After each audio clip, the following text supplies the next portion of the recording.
What if the moment you were told was the end turned out to be the moment you remembered you were never truly here? Not as a metaphor, as reported fact. In 2001, cardiologist Pim van Lommel published a prospective study in The Lancet. 344 consecutive patients resuscitated after cardiac arrest. 18% described a near-death experience.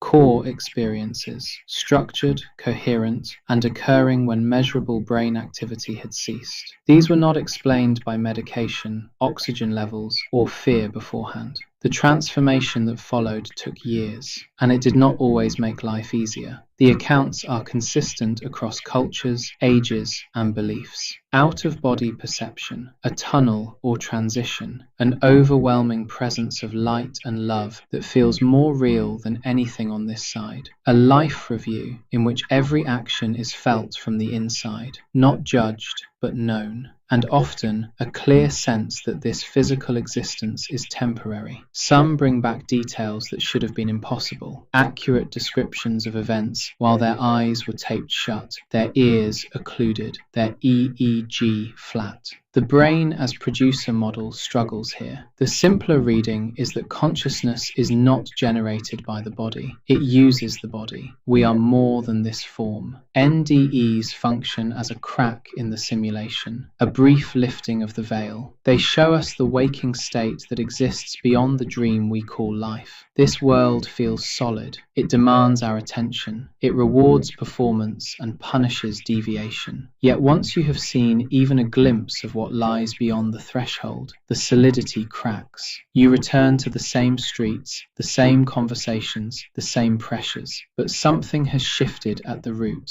The dream no longer convinces you completely. The freeing aspect is undeniable. Fear of death collapses, not intellectually, experientially. You know, with certainty, no argument can touch, that this body is temporary clothing. The ego's frantic grasping loses its fuel. What once felt like survival now registers as theatre. Priorities invert without effort. Presence over accumulation. Truth over comfort. Love over winning. Many who return report a spontaneous compassion and a sense that every life carries purpose, even the painful ones. This is not wishful thinking. It is the natural result of remembering, even briefly, that you are consciousness having an experience, rather than an experience that somehow generates consciousness. And then there is the other side. The world becomes distant, bland. The things that used to fulfill, status, acquisition, validation, even many relationships, no longer land. They feel thin, scripted. You can still participate, but the participation carries a cost. You are acting in a play whose script you now recognize as provisional. People sense the change. You no longer react the same way. Small talk becomes effortful. Old ambitions feel absurd. Some relationships fracture because the other person is still fully inside the dream and cannot understand why you will not play your assigned role with the old conviction. Loneliness arrives, not because you have become arrogant, but because you have become honest. The dream no longer holds you. You are already half turned toward what comes next. This is not depression in the clinical sense, though it can look like it from the outside.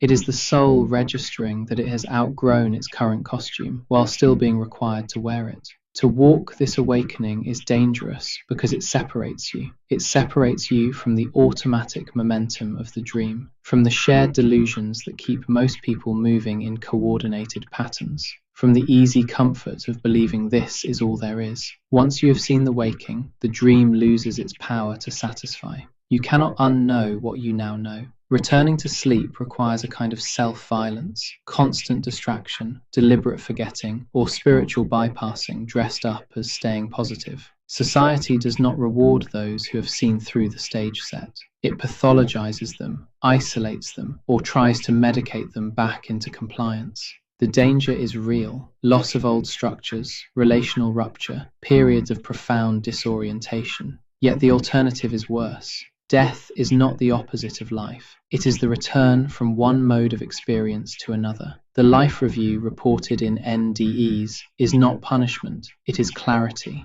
You feel the full consequence of every choice, not as external judgment, but as direct knowing. What you gave, you receive. What you withheld, you experience as absence.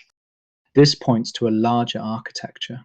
Whether framed through the consistent patterns in NDE research or through traditions that map the continuity of consciousness across multiple embodiments, the picture is the same. This life is one chapter in a longer education. Rebirth, literal or as continued evolution in non-physical domains, is the mechanism through which consciousness refines itself. The soul does not remain static. It learns or it repeats. The dream serves a purpose, contrast, consequence, choice, but it is not the destination. To ignore what the NDEs and the deeper investigation of consciousness reveal is not neutral. It is a form of true death. Not the death of the body, that is transition, the death of the soul's engagement with its own evolution. A life spent asleep inside the dream, chasing its prizes, defending its illusions, and calling that being realistic. That is the slower death, the one that accumulates unlearned lessons and returns them in the next round.